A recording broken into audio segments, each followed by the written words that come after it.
Hi everyone, welcome to the Tech Recruitment Podcast. Today, one of our premium members of the Tech Recruitment Academy is joining us for a quick interview. His name is Malay Kapoor. He's a senior talent acquisition specialist, talent partner from Canada. So Malay has joined the Tech Recruitment program 8 months ago, roughly. And I was just curious to see what is new, what's up, and what has changed in his IT recruitment practice, what he has learned, and how has he progressed. So Malay has been in recruitment for about 20 years.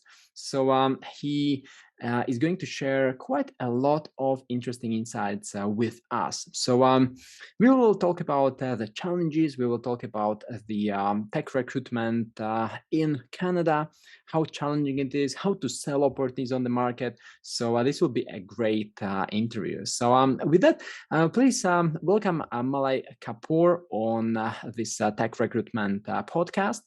And yeah, I will just keen to learn a little more about your past experience when it comes to tech recruitment.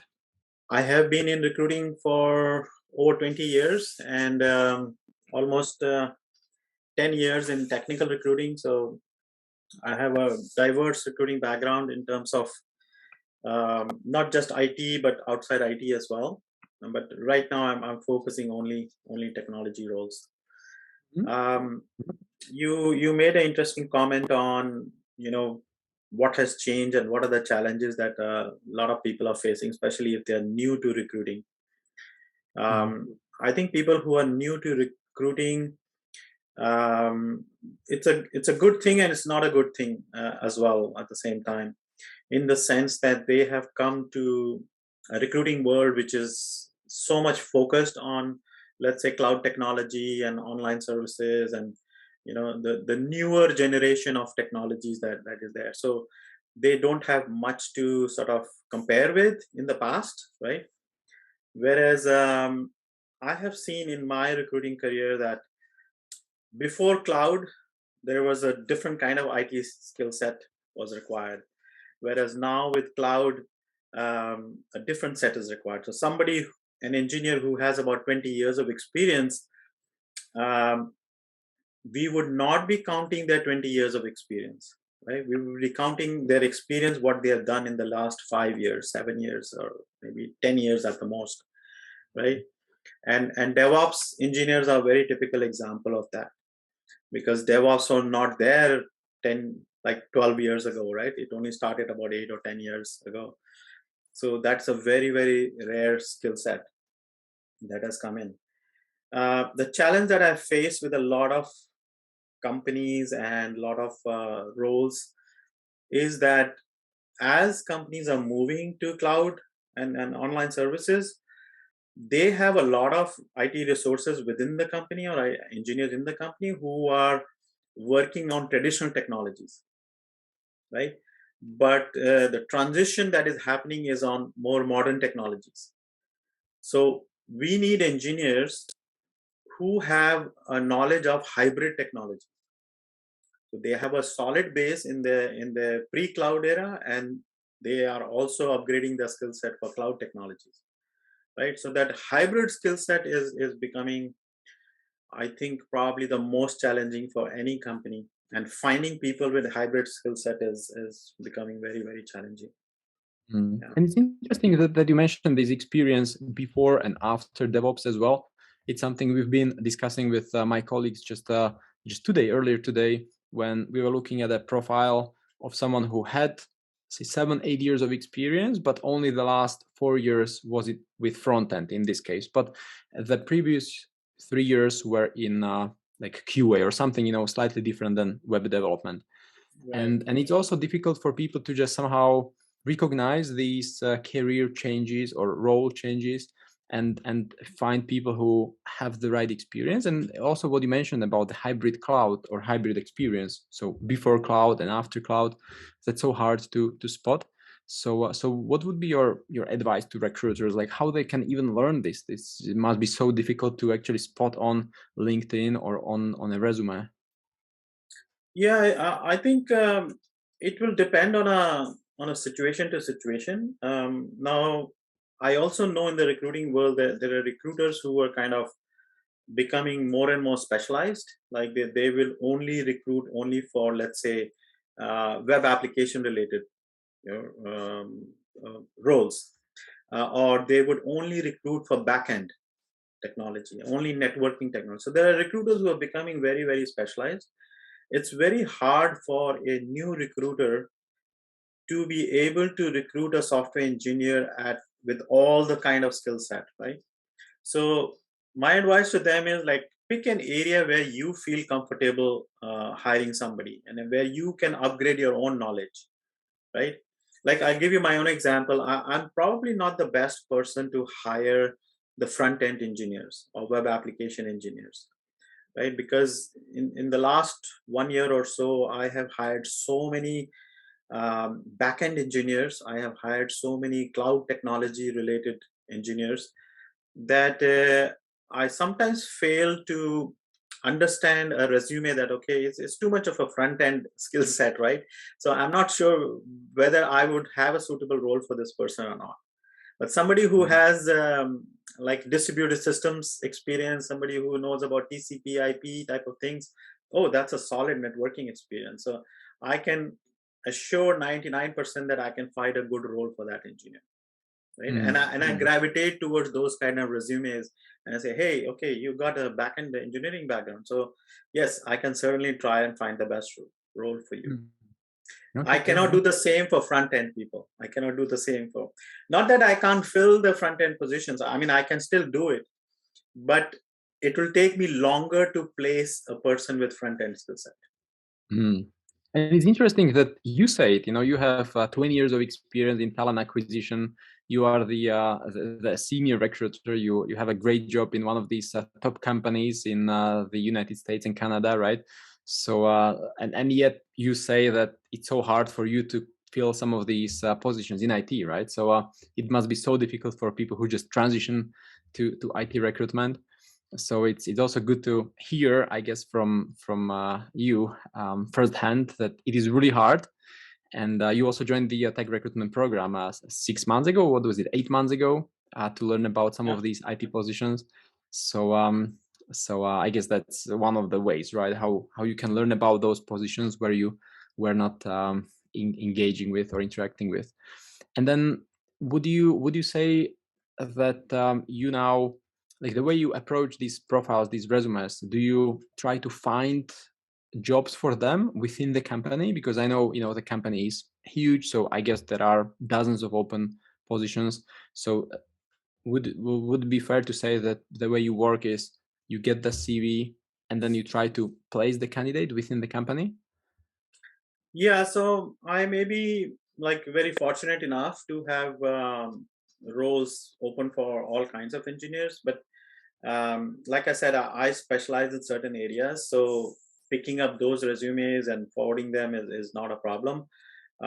If I see that certain skill set, I don't have a particular role on my dashboard on that, I can always, we have a huge network of recruiters too, right? So I can always forward. I know, okay, these are the teams that are working in certain areas, so I can forward that resume to them, and we do all kinds of resume sharing all the time. So that's how we are able to work and get the best candidate on board. Mm. Well, great, amazing. Okay, so what like again, just thinking about your experience for the last, say, 6 months or 10 months in this new position, what would you say are some of the challenges, especially local or related to the local market? You are based in Canada, right? So what are some of the challenges? How do you see the market in Canada evolve over the last 1 to 2 years? Yeah, it's I'm based out in Vancouver, so I can't speak for the whole of Canada because Canada is such a huge country, and although the East Coast there are better, more opportunities as compared to Vancouver. Vancouver is now becoming a very high tech city. It is also known as the Silicon Valley North. Hmm. So we have all the big employers here: Amazon, Microsoft, and Google is coming now. Facebook is already here. Oracle is setting up here. So we have all the big companies that are moving to Vancouver.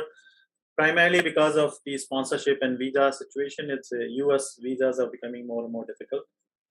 But in my particular role, although I do hiring a lot in Vancouver, but most of my business teams are in the Bay Area in California.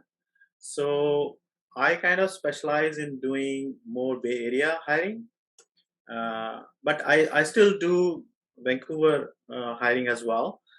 And more recently, in the last about 3 months or 3 4 months, I've moved into doing principal roles rather than senior software engineers or SD1 or SD2 type of roles. The challenges in Vancouver as a local market, yes, the competition is very tough. Most candidates that clear our interview process already have multiple offers. So just matching their compensation expectations, in being able to, you know, sell the role and the company, and to be able to make a successful hire is becoming more and more difficult every day. So the best bet is to give the best candidate experience. A lot of candidates take up the job because not because of the company or the role, but because how the recruiter has been able to manage the whole process. So if the candidate experience is good, there is very high percentage that it will be a successful hire.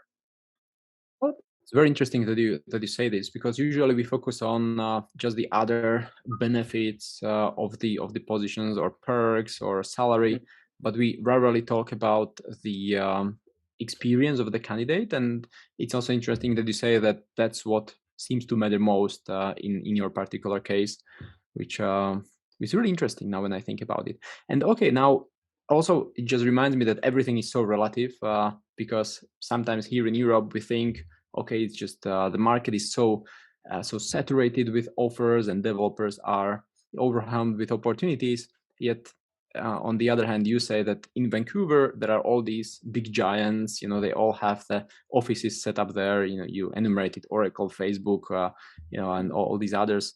So it must be probably, I just assume, like 3 times or 5 times harder to find and place a candidate in this case.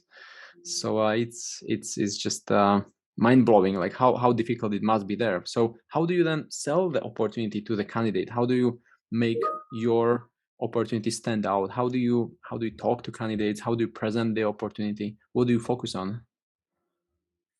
Yeah, so my focus is generally on giving. So it is a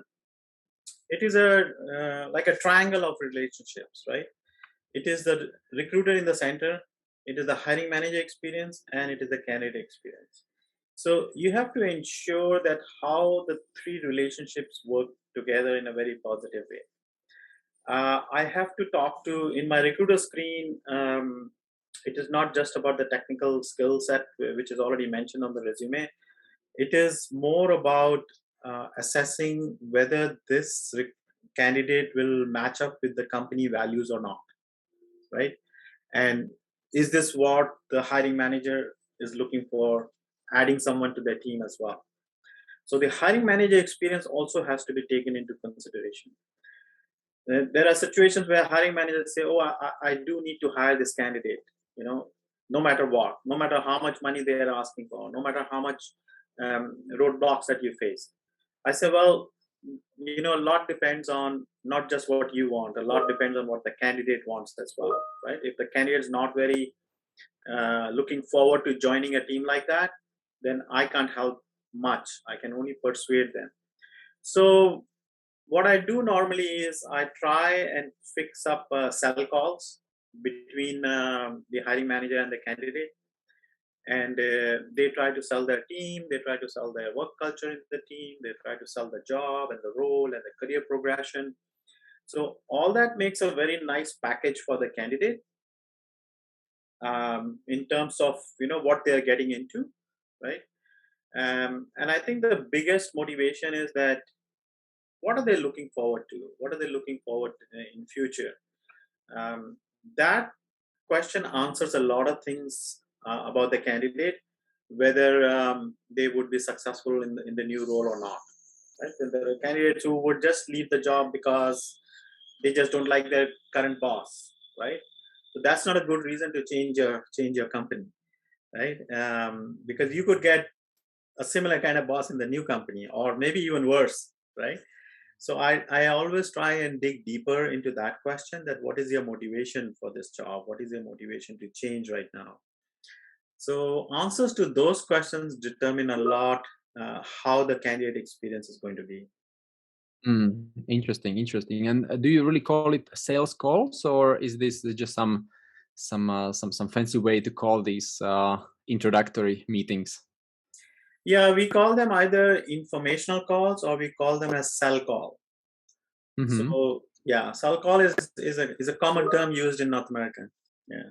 Yeah, yeah, yeah. Very So the cool, very hiring cool. manager does cell calls. Yeah. Mm-hmm, mm-hmm. Yeah, yeah, that's interesting. Like we also call it a pitch call, or just Yeah. introductory call to pitch the opportunity. But yeah, the cell call is very straightforward, and it just sounds great. Yeah. Yeah. Cool, cool. Okay, okay.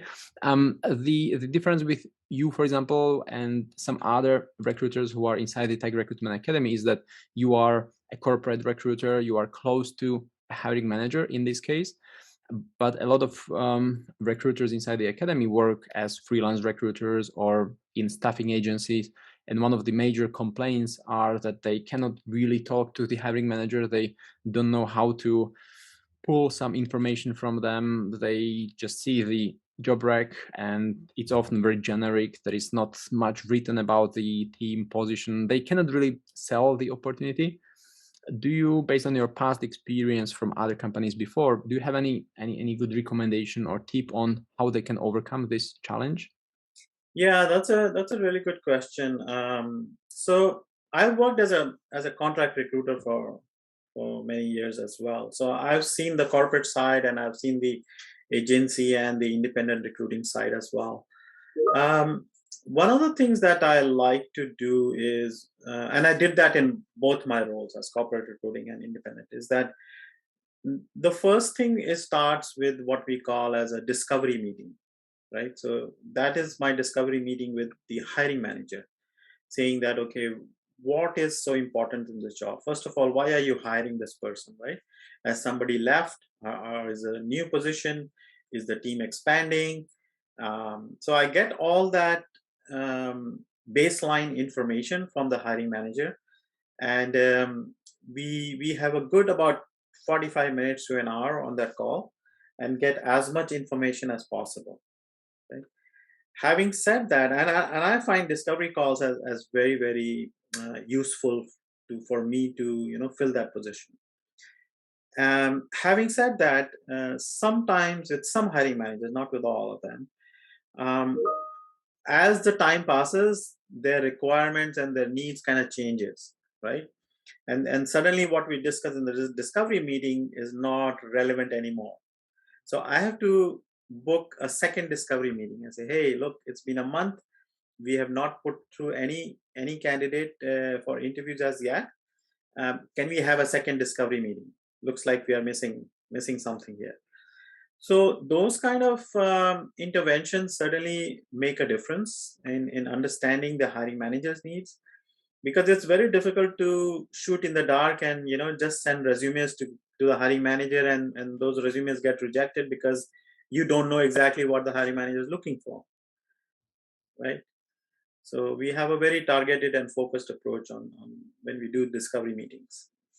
Mhm. That's a great tip also, to have these intervention appointments, as you mentioned, especially if the position is not just filled, but if those candidates are not approved for interviews. And then, based on your experience, what is a good ratio of these candidates who are approved for an interview? Yeah, I mean, to answer that question, a lot depends on the market of that location, because whether it's Canada or US, a lot of that ratio, the candidate to hire ratio, depends on the city, right? In some cities, the market is very very hot, right? You will send like 10 candidates, or even if 10 candidates are interviewed, there would be only one hire, right? In some cities, out of the 4 candidates, you can have one hire or even 2 hires, right? So that's a pretty high, almost like a 50% hire rate. Whereas in other cities, it's not. So a lot depends on the city. We look at the not just the cost of living in a particular city, we also look at the cost of labor in a particular city. So all that statistics that we have to take into consideration of, you know, which location we can hire, which I don't know what's the scene in Europe, but in Canada also it does not vary so much. Like location does not make a difference, except for maybe Toronto, Vancouver, and Montreal are the 3, you know, main cities where all the high tech hiring is happening. But in the US, it's very different. It's a totally different ball game. Like the East Coast is very different from the West Coast. You can pick cities and find out, okay, this position is in Atlanta, or this position is in Bay Area, this position is in Seattle. For the same engineer, you can have 3 different types of compensation packages. Yeah. So it has definitely, you know, the combination has the heavy impact on the candidates accepting those offers. But even if we take a step back and we don't consider just those who accept the offer, but from the recruiter standpoint, it is often about getting the candidate to an interview, right? That's what they can influence. And then, you know, they cannot really, in most cases, if they work for a staffing agency, they cannot really influence the rest of the process because someone else takes over the scheduling and also the negotiation and whatnot. So the metric a lot of recruiters are looking at is the number of candidates submitted and number of candidates invited for an interview. And I know that there are some recruiters who say like, hey, I expect all of my candidates to be invited for an interview, while others are like, well, I'll be happy if, you know, 1 out of 5 will be invited for an interview. So what would you say should recruiters aim for? What is realistic? What is a good ratio of candidates submitted and invited for an interview? Yeah, so as a general rule, if we leave the location out of the picture, as a general rule, it is close to about 50%. So let's say you have 20 resumes that have come in as a result of your posting. You will shortlist 10 out of them for next step. Those 10 will have to be like phone screened or technical screen. And out of those 10, 5 will be put for panel interviews, right? And out of those 5, you can get 1, or if you're very lucky, you can get 2. So I normally move with a 50% kind of a ratio of success. And that formula seems to work in most cases. Now, there is another aspect to this, is that what is the level of the position, right? I'm talking about 50% as the software engineer 1 and 2. You know, like software engineer 1 would have like maybe 2 years of experience. A software engineer 2 would probably have 3 to 4 years of experience, right? A senior software engineer would have at least 6 to 7 years of experience. And 10 plus would be principal roles. So the same formula of 50% would not apply to principal roles. Somebody who's got 10 plus years of experience would not apply that. The ratio would be much less. Like 20 resumes, you would probably shortlist only about maybe 6 or 7 for phone screen, right? Out of the phone screens, you will probably reject at least 5 of them, right? From the 7. And then from the 5, only 2 would move up to the level. And then that's also not guaranteed. The probing and the interview is a little bit more rigorous as compared to the junior level. So the ratio of 50% will. I see. Okay, that's great to know these numbers and also take them as a number to help recruiters steer the wheel. So if they get less than 50%, probably they are doing something wrong and they can improve their pre-screening, for example. Cool. Okay, and just thinking about some of these activities, what would you recommend an recruiter in IT? What would you recommend him or her to start doing or stop doing? What is something that you've seen with your colleagues and they are doing really well, or maybe you've seen someone who did something terribly wrong and you're like, gosh, I don't want others to repeat this mistake? Again, every recruiter has a different style and a different kind of an approach to dealing with it. Uh, To be flexible depending on what kind of hiring manager that I'm dealing with. Uh, Even during my contracting time, it would differ from company to company, and different hiring managers have different kind of work style and way of working. So it depends. But generally speaking, I think a standard rule would be, I'll go back to what I said about candidate experience. If the candidate experience is very positive, I think every recruiter should consider and be sensitive of that experience, because you are going to start up a relationship with a candidate, and that relationship is not just about filling a particular requisition or filling a role, right? It's more long term. The candidate that you hire at a software engineer level one, in a few years that person will be a senior engineer, right? In the next few years that person will be a principal engineer. So you have to maintain that relationship for let's say 10 plus years with the same candidate, right? Mm. So if you have a positive candidate experience, that person will remember you, right? And then you can always, within the same company or within another company, you can, if you're into freelancing or contracting, you can still remember that candidate and the candidate can remember you. So that relationship is very important. I think every recruiter should be very sensitive to that, and that is what will sort of you know pay you the bills in the long run, if I can call it.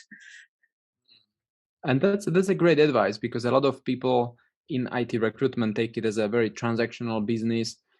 Get me some CVs and I'll submit, and if it doesn't work, then I don't even respond to the candidate. But what you are saying is to invest in the long run, build up the relationship, and then bear the fruit of this relationship in the long run, which is a really great advice. Yeah, Okay, that's what cool. I mean. If I can just add a few things, and that's where it's slightly difference in being a recruiter, is mostly dealing with the resume, not necessarily dealing with the candidate, right? But if you are a talent partner, then you are dealing with a person, you're dealing with a hiring manager. So that partnership is very important.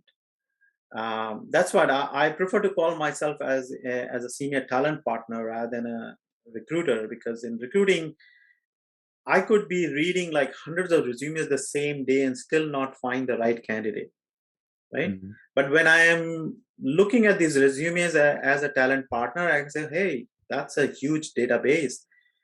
Each resume I can start in questioning, okay, I don't have a particular role for this person today, but where can I place this person in future? So I start questioning a little bit more deeper into that. And that's what my partnership is with, starting with the resume to that person. Right? So that shift is very important, that are you wanting to be a good recruiter, or are you wanting to be a good talent partner? Wow, this is really powerful. I Yeah. haven't really thought about it this way, and now when you say it, it just really makes sense. We just often focus on CV and just somehow disregard and forget that there are some real people behind it on the other side of the screen. So that's a great one. Okay, cool. Yeah, thanks for sharing all these insights and tips, and it's great to see that you are enjoying it in the IT recruitment space. So yeah, is there anything you would like to share at the end before we wrap it up? Some final advice, or where people can learn more about you if they would like to connect? No, I think it's always a pleasure to talk to you, Michael. I told you when I was doing the course, I always enjoyed it. I attended a few sessions and the sourcing sessions that you always organize every Friday. I get that email. What I'd like to add is that I did benefit a lot from the course that I did in your academy, in the sense that my communication with the candidates and with the hiring managers have become more meaningful, because I can understand them. I can ask more sort of technical questions, and try to educate myself with every position that I work with, right? So my first question, like in the discovery meeting, my first question with the hiring manager is usually like, what is the product that you are making? What are you selling? Can you explain that to me? Because when I'm selling the job to the candidate, I must know the technology that you're working on, to see how excited the candidate is.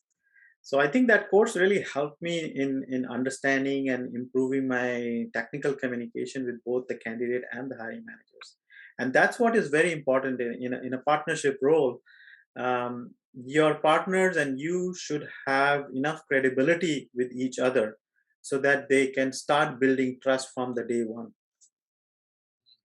Awesome, awesome, cool. Yeah, thanks a lot for mentioning this. It's been a really rewarding experience, even for me personally, to see that people become more confident when talking to those geeks out there, right? Those IT professionals, and I used to be one of them. So wonderful, wonderful, cool. Thanks a lot for sharing all these insights and tips with fellow recruiters.